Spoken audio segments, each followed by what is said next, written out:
thank you so much for joining us today for our streaming safari.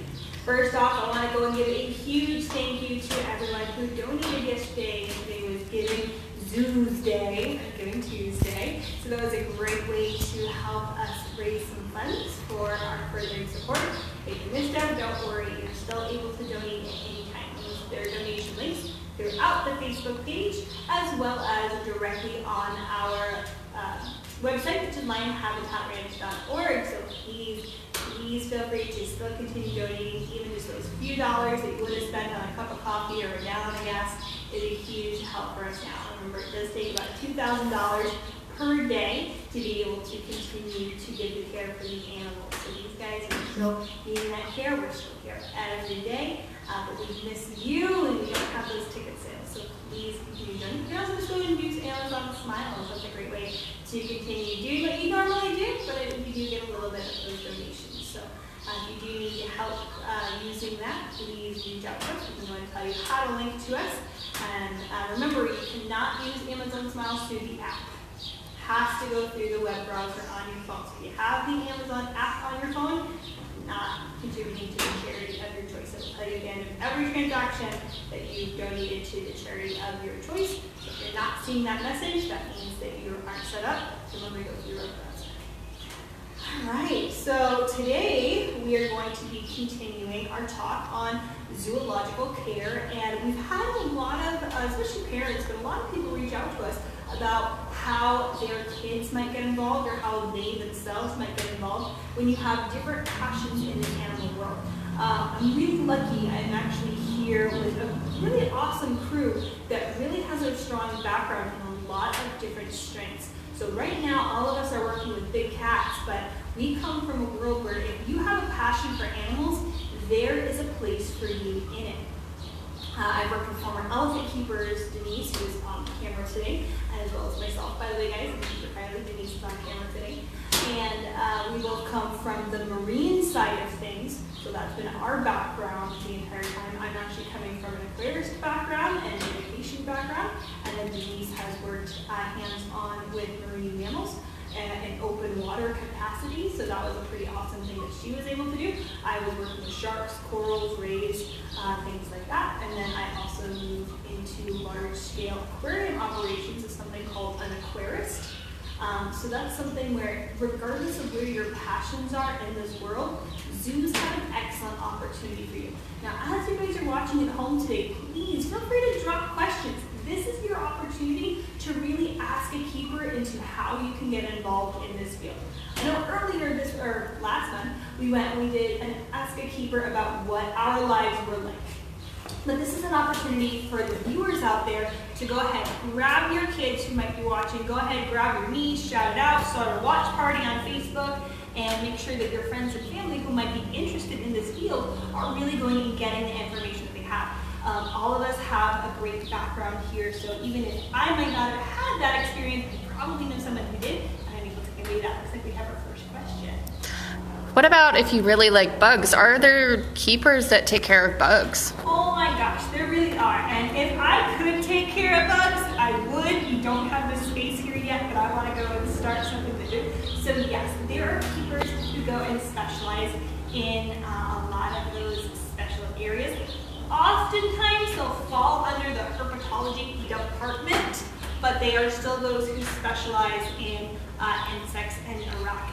So those are definitely places that you can go and find out where your loves are. So it's something where you might have to go and search a little bit for a job that specifically has it, but check on job postings. Sometimes it might be under the herpetology, which is reptile department, but often they do need people who take care of bugs. So yeah, go out, love the bugs, guys. Next question. Are you hiring keepers anytime soon or taking in volunteers or interns? So at this time, we are not looking to fill any open positions or internships. Hello, Giselle. Okay. This is the only time they'll call an alarm call when they're doing something, not when they actually do call an alarm call. Do you want to go out and see the guinea fowl? Yeah, we're watching, guys. We're going to do a live post. We do what we want. You can see see our little daddy guinea fowl over there. He's our male, and he's doing an alarm call. I was looking up to see if there was a hawk in the tree. I don't think there was a hawk. I think he was just yelling at the other birds to get out of his food. That was a big old alarm call. That's what guinea fowl do best. Hi, bud. Mind if I go back to talking? All right. He's like, I wasn't doing anything. I swear it. And I'm over here with Chili and Pepper today. They're like, oh, you ready? You called our names? And in case you forgot the question on our little jaunt, are we hiring keepers anytime soon or taking in volunteers or interns? Yes, so right now we don't have any open positions for any of the keeper positions. And interns are not something that we usually are able to accommodate just because we are such a small environment. However, if you are looking for resources, still reach out to us in a specific field. We know those who are looking for interns. This year is going to be a little bit weird, guys, I won't lie, because a lot of times now would be the time they'd be looking for intern positions, and right now no facilities are open. They are very, very short-staffed and short-budgeted, but that's where volunteering is really going to come in. Volunteers are huge. Right now, new volunteers for us are going to be a little limited, just because we do want to go and limit how many people are interacting with our cats, and we still want to make sure that we are providing safe interactions with them. But once we're back up to full speed, guys, volunteering is a huge, huge help. And I'm gonna let you know a little secret though. Volunteering is still work. It's one of those things where you're not gonna come in and cuddle with the animals, I promise you. But it's a huge help to us. You're gonna be able to go and really understand what the care of animals means in a big, big basis. Next question. Are there positions where you work around animals, but maybe not necessarily like with the animals? So this is actually something I was going to talk about today, and I'm so glad you brought this up. Education positions are amazing. Educators or ambassadors or docents, they have a lot of different names, are people who go and usually are next to the exhibits or they're in the education areas, and they might be displaying animals sometimes, so sometimes they might still go and interact a little bit by showing an owl on a glove or bringing a snake out for somebody to touch. But there are amazing ways that you can still be next to the animals and very interactive with them without being in the muck and mud of it, so to speak. So education positions are really highly recommended. Here in Vegas, if you guys do want to reach out, we have some pretty awesome facilities, and so those are really good ways where you can kind of get your feet wet, so to speak, and look into it. It's still hard work. It is still a long day. It is still outside in the Vegas heat. Just like a zookeeper is. So again, it's still kind of a hard job, but it's definitely on the different side of things. And educators are amazing. I was an educator for 6 years, and it is obviously something that I'm still pretty passionate about, in case you couldn't tell. So yes, look into the educator positions. And then there's a lot of positions around the zoo that do require things, maybe like horticulture, where if you guys are gardening. So gardeners are a big deal to be able to come in and work around the plants, but you're still enjoying the animals. You're still providing for the local flora and fauna, but you're doing it in a way that's a little bit more quiet, a little bit more subdued. It's you're in the plants. So those are also some really great positions that help out. And then also maintenance keepers. Maintenance keepers are the ones who like getting their hands dirty, but they like the engineering problems. They want to go and fix the exhibits. They want to go and build the exhibits. So those are some other really great jobs out there where you're still giving the animals what they need. Exhibit design is a big one. It's architecture, it's engineering, it's knowing animal biology and how to work them. And that's a really, really fun one to be able to do. So maybe you don't want to go and scoop poop all day, but those are some awesome, awesome opportunities. All right, do we have any questions so far? Or any others? All right, so those are some just other good jobs. Anyway, you have a question. Can you show us how you interact with the animals? Right now, I'm not going to be doing a whole lot of interacting. Okay? Unfortunately, we're really short-staffed today. So we actually do pretty limited interactions with the animals when it comes to our daily work. A lot of people think that we are constantly interacting with them. Actually, that's a very small part of our job. I don't have any meat or anything here with me, so interacting with the animals would be limited. I can ask them to come up. I can still go and do full examinations, but right now our animals are kind of off right now. So unless I was going to do some bird training, that's really all I'm prepared for. I got my training couch over here. But unfortunately, I can't do that right now. But that is a great question, and I love it. Stay tuned, and what I'm going to do is do a follow-up series there's something that you guys want to see, we're going to go kind of either interview those who want to do it. I have some bird keepers, I have some aquarist friends who want to be involved in this. So keep in mind, if there's something really particular that you guys want to see or know about, keep dropping those comments. If I can't answer them, or if I think it's a really good topic, we're going to expand on those in a later series. All right. Two things. One, we also are going to interview, we have friends that are beekeepers and dog trainers, because a lot of people don't think about the working dogs as well, and then life support and everything like that. And then we have a question. Our students watching want to know how Ozzy is. Ozzy is great right now. Ozzy is actually out enjoying both sides of his yard today, so he has some trees that he's able to go out and forage on, so he is enjoying the sun. There's a little bit of some construction work going on in there, so he's been very curious about the cranes nearby and checking them out, so he's doing really, really well. If you didn't check out his painting session yesterday after the video, go ahead and check out his painting that he did yesterday. He did a whole painting section. By the way, guys, all those paintings are still available for sale. That's another really great way you can help us out. If you love Ozzy, you can go and have your artwork at home. Yes. How old do you have to be to volunteer here? To be a volunteer here and at pretty much every other location, you've got to be 18 years old.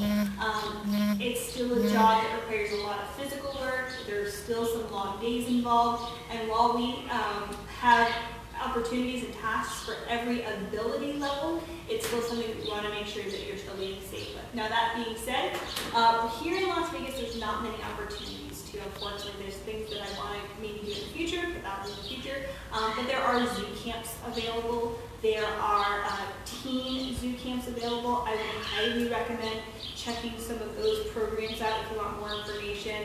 Just say, yes, please give me more information about teen zoo camps.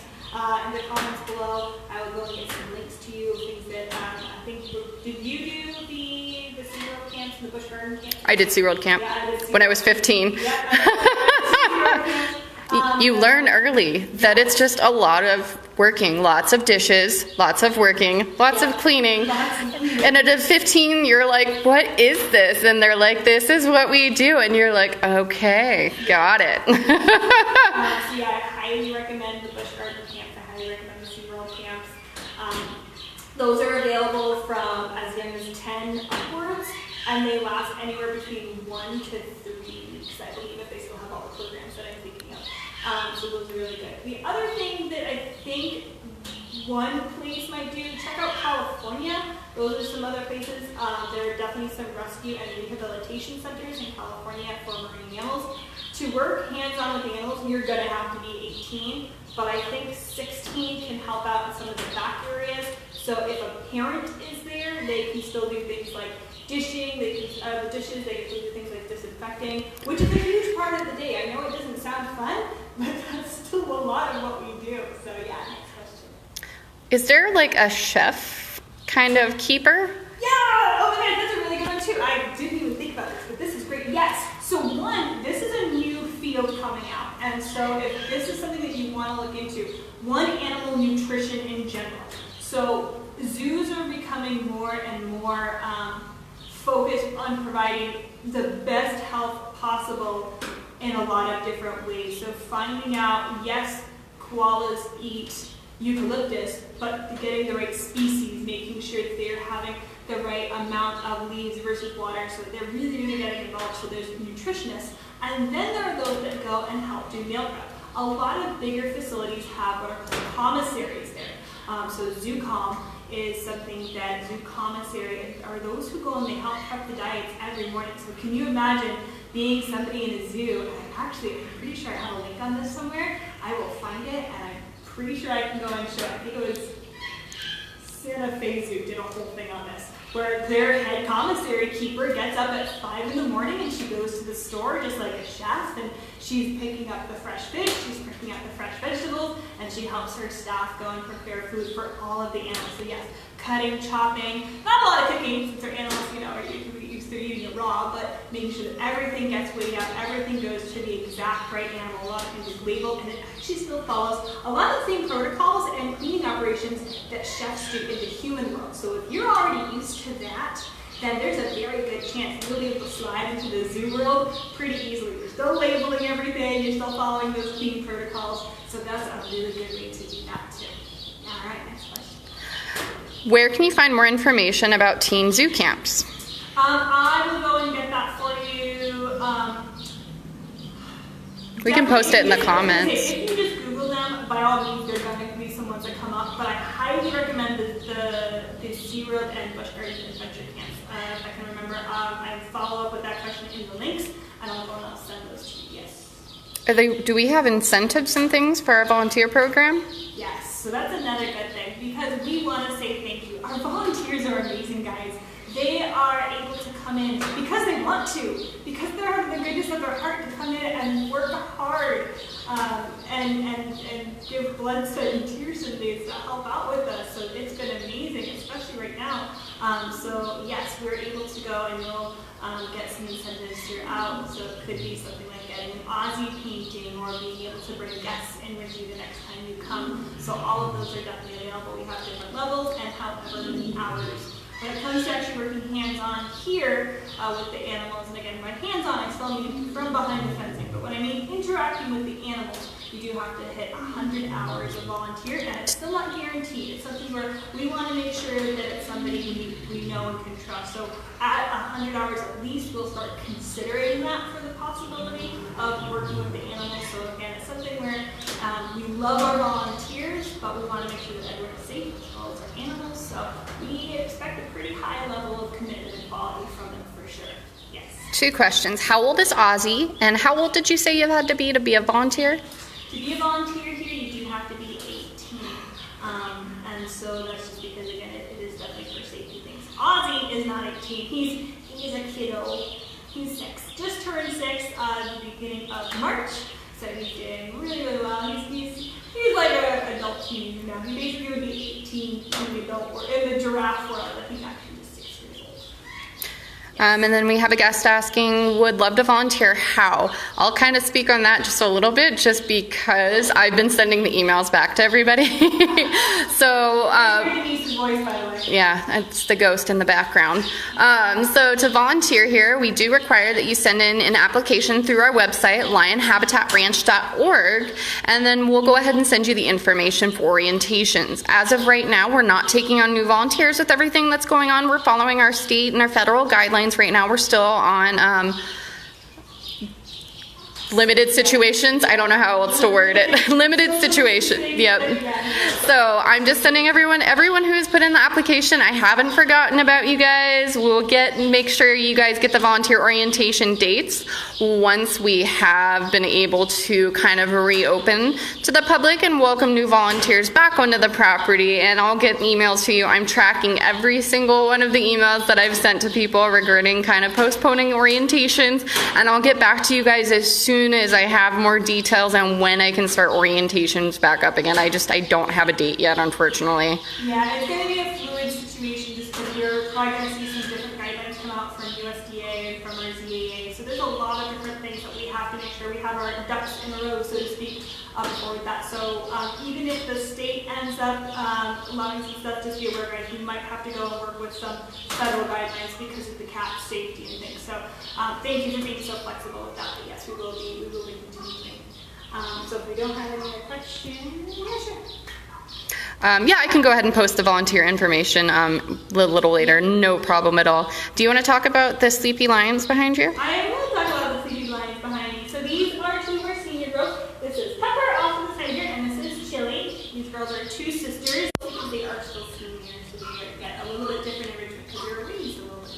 All right, guys, it looks like we're going to have some heating issues with the phone technology, summertime. Leave your questions below. Denise and I are going to be following up with this. You'll see our comments coming in. And like I said, we're going to have another speakers coming in. So if there's something you want to learn, birds, reptiles, let us know in the comments what animals you guys want to work with. Guys, if you want to be a keeper, tell me about it. I want to know about it. Leave those comments. Take a picture, write a paragraph. Tell me what species you want to work with and what you think it might take to go and work with them. Again, guys, thank you so much for the donations. You guys have been amazing, but please, it's not going to stop anytime soon. So we are going to ask that if you do have any money to spare, please continue to donate. If you can't donate right now, we fully understand, but please continue to share our message. Again, if you know people who know and appreciate this, share it, get the word out, and that will help with it as well. I'm kind of speeding along here. Hopefully we get through the end of the video, guys. We have items available for purchase, the Aussie scarves and paintings, and again, don't forget about Amazon Smiles. Amazing questions, guys. Keep them coming. The video might be off, but drop those comments, and I will be following up with them. We're going to do another series on this, so keep them coming. Can't wait to hear you guys soon, and I'll see you again next time.